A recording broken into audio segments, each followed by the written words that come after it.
তখন আপনি বলবেন 8 থেকে 12 রবিউল আউয়াল।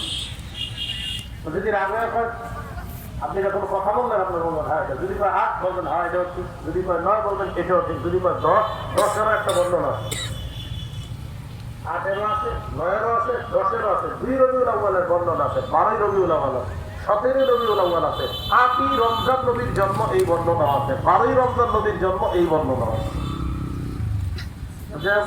যাওয়া দরকার নাই, 8 থেকে 12 রবিউল আউয়াল এতটুকু বলা। আর আমরা জানার জন্য শিখে রাখবো 8, 9 বিশুদ্ধ, 12 প্রসিদ্ধ। আল্লাহ আমাদেরকে বুঝে শুনে মনে রাখার তৌফিক দান করেন।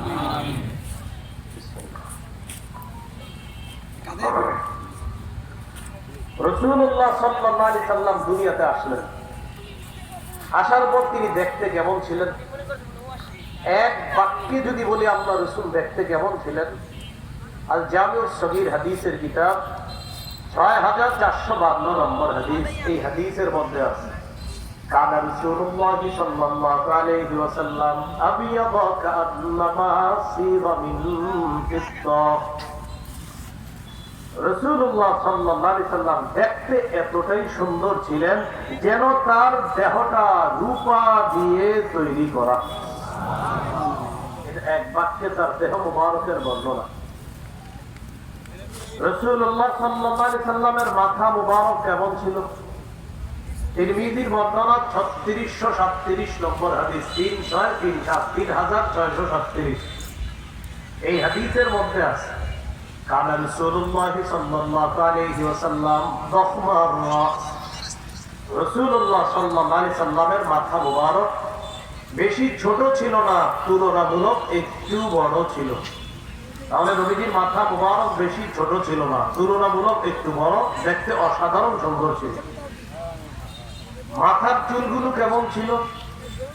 জাওয়াহিদুল মুসনাদ হাদিসের কিতাব 944 নম্বর হাদিস, এই হাদিসের মধ্যে আছে কানা রাসূলুল্লাহ সাল্লাল্লাহু আলাইহি ওয়াসাল্লাম কাসীরা শা'রির রাস। নবীজি সাল্লাল্লাহু আলাইহি সাল্লামের চুলগুলো ছিল ঘন। তাহলে আপনাদের যদি বলি নবীজির মাথা মুবারক কি একদম ছোট ছিল না তুলনামূলক একটু বড়? নবীজির মাথার চুলগুলো কি পাতলা ছিল না ঘন? ঘন। এবার জানবো আমরা নবীজির চুলগুলা কি কোকড়ানো ছিল নাকি লম্বা? হ্যাঁ, কে জানি কয় কোকড়ানো, আমি কইছি। শোনেন হাদিস কি বলে, একজন বলছে কোকড়ানো। সহিহ মুসলিমের বর্ণনা 2347 নম্বর হাদিস। মাদ্রাসার পাঠ্যপুস্তক অনুসারে মোট হাদিস সংখ্যা হবে 3033টা। এই হাদিসের বর্ণনাকারী আনাস ইবনে মালিক রাদিয়াল্লাহু তাআলা عن أنس بن مالك رضي الله تعالى عنه قال لا بالجعد القطط ولا بالسبط। নবীজির চুলগুলো একেবারে কোকড়ানো না, আবার একেবারে লম্বাও না। একবারে কোকড়ানো না, আবার একবারে লম্বা না।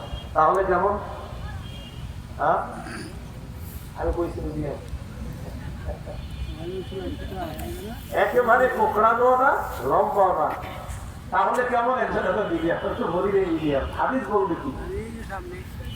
আর জামিউস সগীর হাদিসের কিতাব 6475 নম্বর হাদিসে আছে কেমন? সহিহ মুসলিমে গেল কোকড়ানো না, লম্বা না। প্রশ্ন এসে যায় কেমন, সেটাও হাদিস বলবে কেমন।